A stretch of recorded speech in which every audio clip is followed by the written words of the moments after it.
Big Deals. A curadoria das principais notícias do mercado de Venture Capital no Brasil, assinada pelo Investidores VC. Olá pessoal, sejam muito bem-vindos. Este é o Big Deals, o podcast que reúne as principais notícias do Venture Capital que aconteceram ao longo da semana aqui no nosso ecossistema brasileiro de startups. Você não se cansa jamais de ter as notícias mais quentinhas, porque esse time muito dedicado traz tudo para você. E você já sabe, quem tá aqui junto com a gente, Cauê Calas, por trás das câmeras, vinhetas, etc. E agora até no visual, temos imagens. Sim, temos imagens. E Guilherme Irata, o nosso pirata que está aqui por trás. Opa, dei até porrada no microfone do Irata, vocês me desculpem, mas é empolgação de estar aqui com esse time trazendo um episódio 120 do Big Deals. Esses 120 episódios curados, com muito talento e esforço humano e não com AI por ela. Ana Flávia, nossa head de comunicação e curadora do podcast. Bom dia, Aninha. Bom dia, Muri. Bom dia a todos os nossos ouvintes. Pois é, aqui a gente não tem AI para curadoria, para buscar as melhores notícias. A gente faz aquele resuminho gostoso que você gosta para sair na sexta-feira e pro happy hour muito bem informado de tudo que rolou. Fica com a gente até o final para você não perder essa semana. Agora são 8 horas e 10 minutos. Repita. 8 horas e 10. O Big Deals, edição 120, está no ar.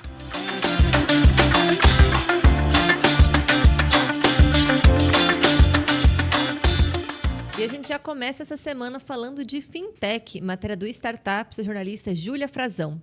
A Venia, ex-BRLA, levanta 12 milhões de reais e mira expansão internacional. A fintech Avenia, anteriormente conhecida como BRLA Digital, concluiu uma rodada seed de 12 milhões de reais. Os principais fundos envolvidos foram Big Bets e Fluent Ventures, com a participação também da Grão VC e fundadores das startups Bart e Eldorado. O aporte é um passo estratégico para o reposicionamento da empresa na região latino-americana. Eles estão focados em se tornar a principal infraestrutura de pagamentos cross-border na América Latina. E a sua plataforma já tem sido responsável por mais de 90% dos resultados atuais da empresa. Agora, com a captação, os planos pós-investimento incluem fortalecer sua presença no mercado global através de criação de entidades regulatórias em países-chave, na América Latina e Estados Unidos, e desplugar soluções robustas de pagamentos internacionais. A transferência de dinheiro internacional sempre foi um grande desafio, né? Para quem já teve que fazer uma remessa nas antigas, você tinha que pegar o código SWIFT, código IBAN, fazer uma transferência, dinheiro ia para lá, você tinha que ter autorização do banco. Era uma maluquice. Eu lembro que na minha época de coworking teve um cliente gringo que quis pagar com uma transferência internacional, Aninha. O dinheiro está no Itaú até hoje. Nossa. Não consegui tirar, tinha que ter uma aprovação, fazer fechamento de câmbio. Isso era uma maluquice que só quem trabalhava nessa parte de câmbio entendia.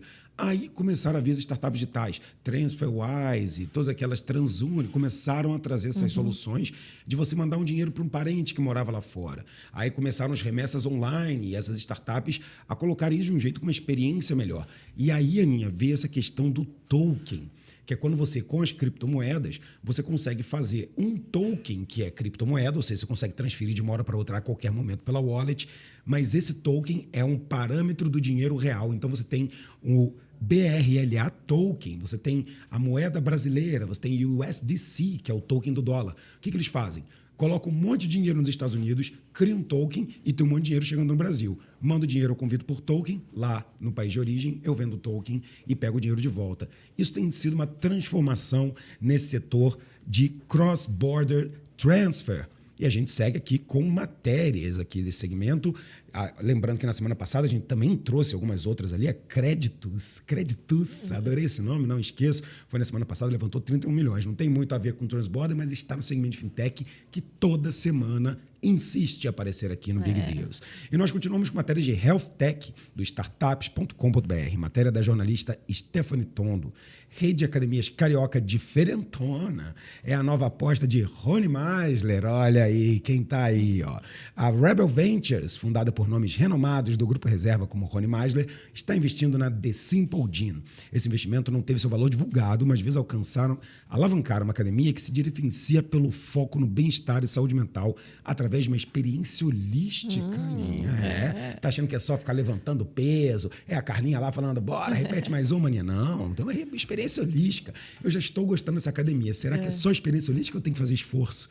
Meu Deus do céu, me dá uma canseira. O modelo The Simple Gym atende ao middle market com planos entre R$ 167 e R$ 327 mensais. A empresa conta com cerca de 2.500 alunos e projeto de faturamento anual que deve atingir 12 milhões em breve, com a meta ambiciosa de alcançar até 50 milhões em 2026. Com o aporte, as estratégias incluem abrir mais unidades na cidade do Rio e considerar expansão para outras capitais brasileiras. É interessante a gente ver esse modelo deles, né? Eles falam aqui que eles têm uma proposta diferente. Então, em vez de luz colorida, música eletrônica, aquele ambiente robusto, pelo contrário, né? Eles estão trazendo uma estética clean, música mais baixa, então aquela coisa mais tranquila hoje, que tem muito a ver com wellness, né? Que está super em alta aí da gente falar sobre saúde, sobre não só o cuidado da doença, mas sim do você estar saudável, de você estar bem. É um movimento aí nas redes sociais, esse wellness tem crescido.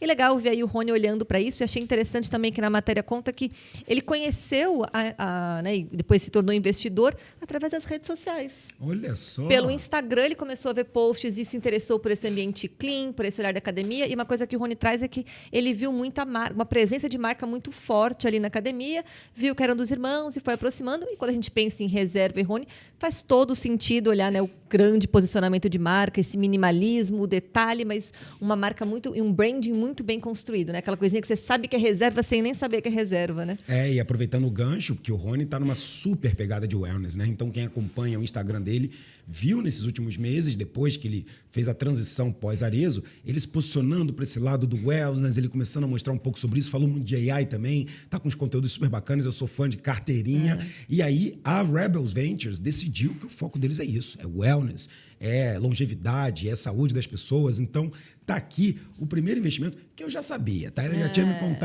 me contado, mas agora tá oficializado. Muito feliz de poder ter aqui essa matéria com o meu grande amigo Rony Meisler em destaque. É isso aí.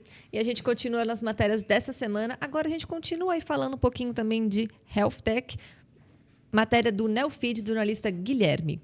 NextFit, uma espécie de TOTUS das academias que quer ganhar musculatura com aporte de Cloud9 Capital.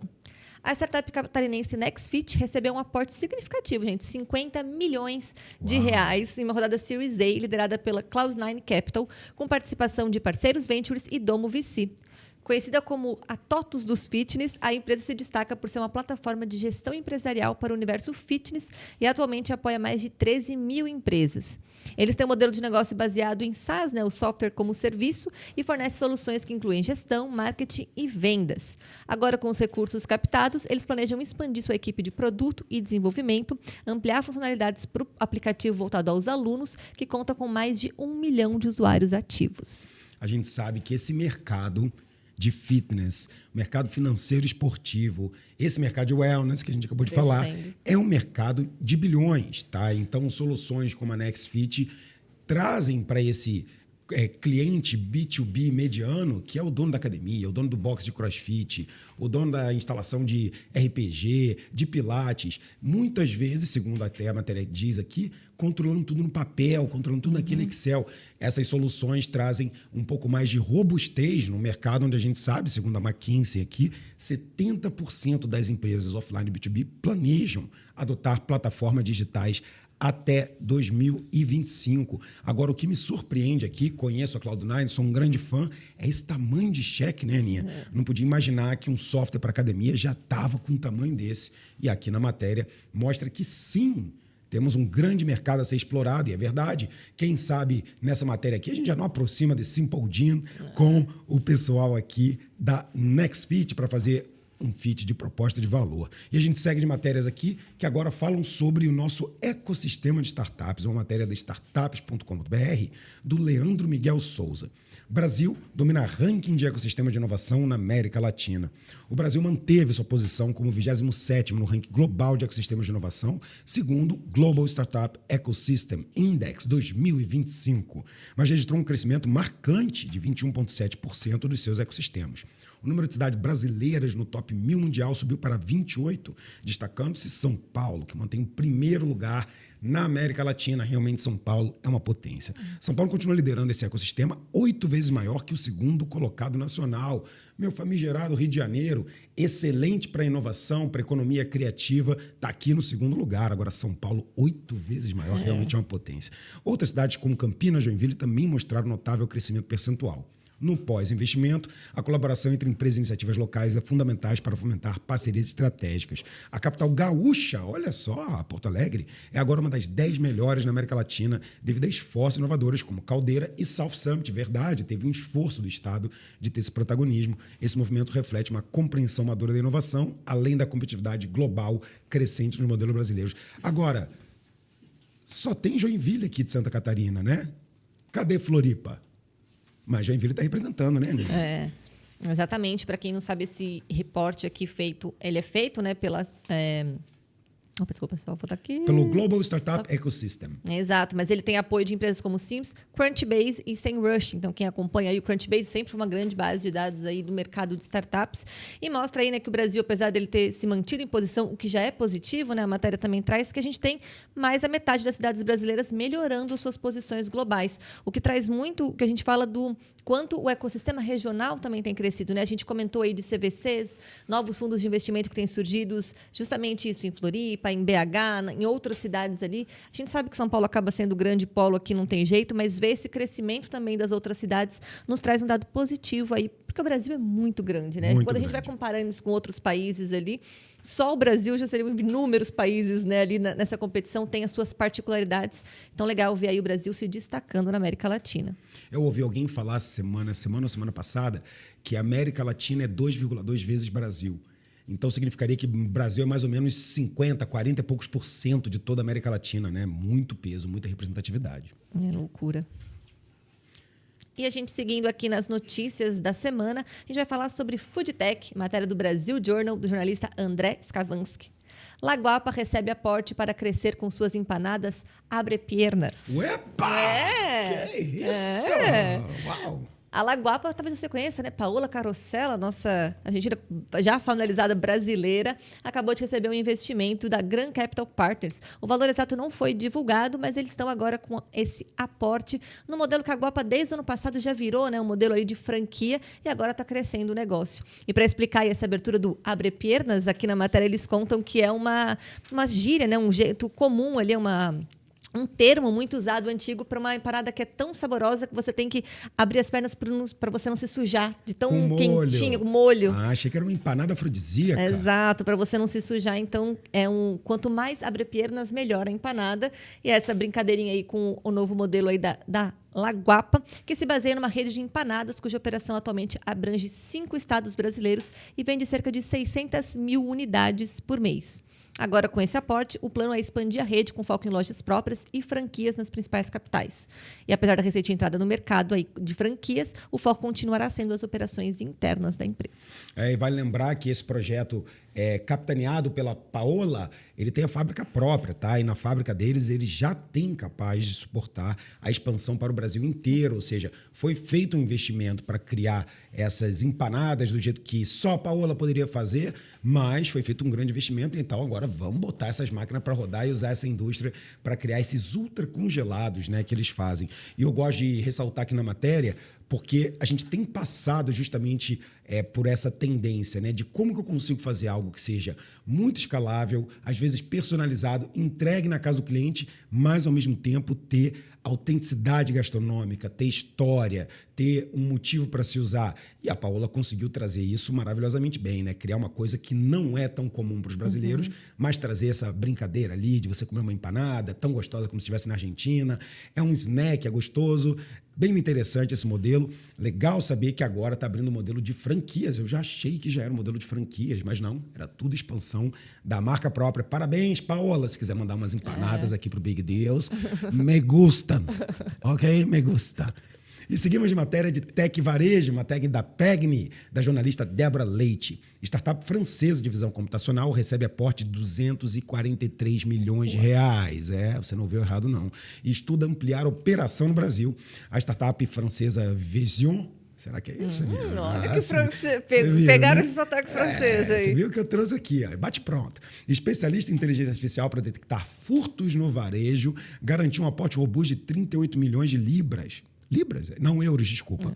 Liderado pela White Star Capital. Outros participantes incluem Headweaver West e BPI France. O investimento visa aumentar a presença da empresa no Brasil, já seu principal cliente global. O Brasil gosta de fazer umas maluquices no digital, né, gente? A Vision utiliza algoritmos para analisar gestos em lojas que ajudam na detecção de furtos. Ou seja, não adianta mais você ficar olhando para um lado, olhando para o outro. Ah, será que esse chocolate caiu no meu bolso? Agora tem uma AI procurando você a todo tempo, promovendo a segurança e proteção dos dados dos consumidores. Com mais de 5 mil lojas em sua carteira e previsão de reduzir lascas, não entendi o que são lascas, talvez pequenos delitos, de até 50%, a startup projeta dobrar seus atuais 400 clientes brasileiros nos próximos anos. O novo capital será alocado na expansão global da Vision. Eu estou melhorando. Cada vez que eu falo ela, melhora um pouquinho. Vision, eu nem sei se é isso, às vezes é Vision, né? Mas tudo bem. Com foco nos Estados Unidos, é formar parcerias com grandes redes varejistas e adentrar novos mercados, como logística e saúde industrial. Nos últimos 3 anos, a empresa gerou uma receita robusta, principalmente proveniente fora da França. É o Brasilzão aí, ó, cheio dos pequenos delitos que agora os robôs estão de olho, Aninha.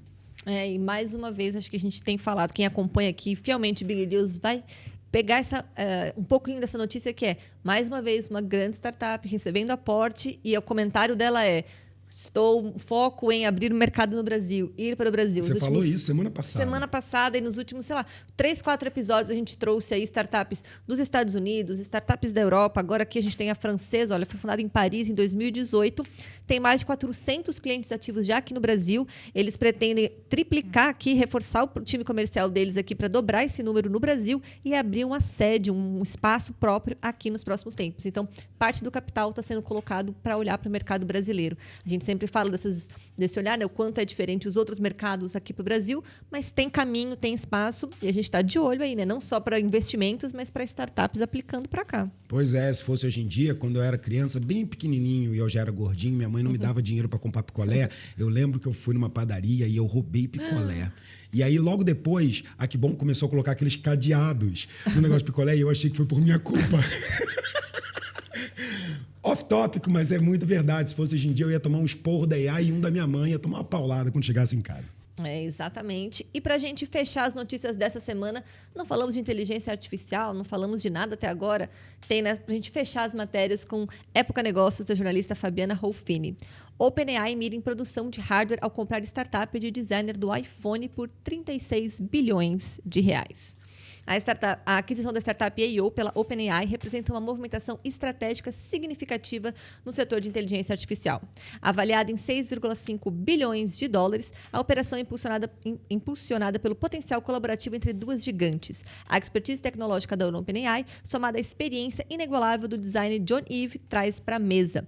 O modelo de negócio pós-fusão envolverá o desenvolvimento de hardware inovador, algo que a OpenAI até agora não trabalhou. Ou seja, eles compraram a startup de do principal designer do iPhone para trazer planos para o futuro. Os planos incluem compartilhar novos desenvolvimentos com o público já no próximo ano. Vamos fazer o seguinte, tá? Se existe um grande hardware criado nos últimos anos, esse hardware foi o iPhone, né? Vamos lá, temos que concordar, e depois disso veio os iPads, etc e tal. E se tem um grande gênio do design por trás do iPhone, e não é da primeira versão nem da segunda certeira, é das últimas 10, tá? Ele saiu tem 2, 3 anos da Apple no máximo. Era o Johnny Ive. Esse cara é um gênio, ele é o Pelé desse negócio, mas muitas vezes ele errou também, tá, Aninha? Tá falando aqui um Apple Boy, um Apple fan. Ele criou algumas coisas que foram totalmente bloated. O Jobs tinha uma cabeça meio maluca e ela funcionava muito bem junto com a do Johnny Ive. Então, os dois trabalhavam, Jobs indo para função, etc., hardware maluco, o Johnny Ive transformando isso numa experiência incrível. Por isso que até hoje o pessoal fala que a usabilidade, a experiência do ecossistema Apple, muito desenhada por ele, e nos hardwares e Macs e etc., tudo à mão do Johnny Ive. Agora, 36 bilhões numa empresa de design. Gente, a matéria fala startup de designer, mas eu não sei que startup é essa, porque eles estão contratando a empresa para fazer os hardwares da AI. Então não estão contratando nenhum software, estão contratando Johnny Ive. Gente, esse é o preço para se ter Johnny Ive? 36 bi. Achei uma aquisição carésima, mas É o custo para se ter o Cristiano Ronaldo, o Messi, jogando no design da tua empresa. E quem é que vai contestar o que Johnny Ive está fazendo? Ou seja, esperamos por um hardware da OpenAI. Eu acho que quando tem muito dinheiro, a gente começa a viajar um pouquinho. Mas, até agora, não deu ponto sem nó. E tudo que eles fazem, eu bato palma e uso muito. Então, estou aguardando ansiosamente por essa collab entre OpenAI e Johnny Ive, Aninha. Exatamente. Aqui diz que em um vídeo promocional divulgado no YouTube, a descrição é Construindo uma família de produtos de AI para todos. Uau! Esperamos compartilhar nosso trabalho no próximo ano. Caramba, e ele não tem pressa não, hein? Quando o jornalista perguntou para ele, mas você não vê, isso vai demorar, você acha que hardware é o caminho, tem dinheiro, vocês gastam tanto. Aí ele falou, parece que vocês estão mais preocupados com tanto dinheiro a gente tem do que com o nosso negócio. A gente tá bem, tá? Se preocupa com a gente não, ou seja, tem muita grana, muito dinheiro e muita coisa que eles sabem que o mercado ainda não viu. É isso, e a gente vai continuar acompanhando e quem sabe então no ano que vem nós voltamos aqui para contar quais são as novidades aí de hardware da OpenAI e todas as outras novidades você continua acompanhando toda sexta-feira aqui no nosso Big Deals, o que acontece no mercado brasileiro e às vezes a gente vai para o mercado de fora quando tem uma matéria assim off-topic que a gente precisa comentar aqui, que algumas coisas impactam o nosso mercado, então a gente sempre traz por aqui também na nossa curadoria. Muito obrigada para você que nos acompanhou nessa sexta-feira. Semana que vem a gente está com mais Big Deals. Não deixa de seguir, compartilhar a gente nas redes sociais, @investidoresvc, @muripinho, que também tem muito conteúdo por lá. Valeu, galera. Estamos esperando vocês. Tchau, tchau.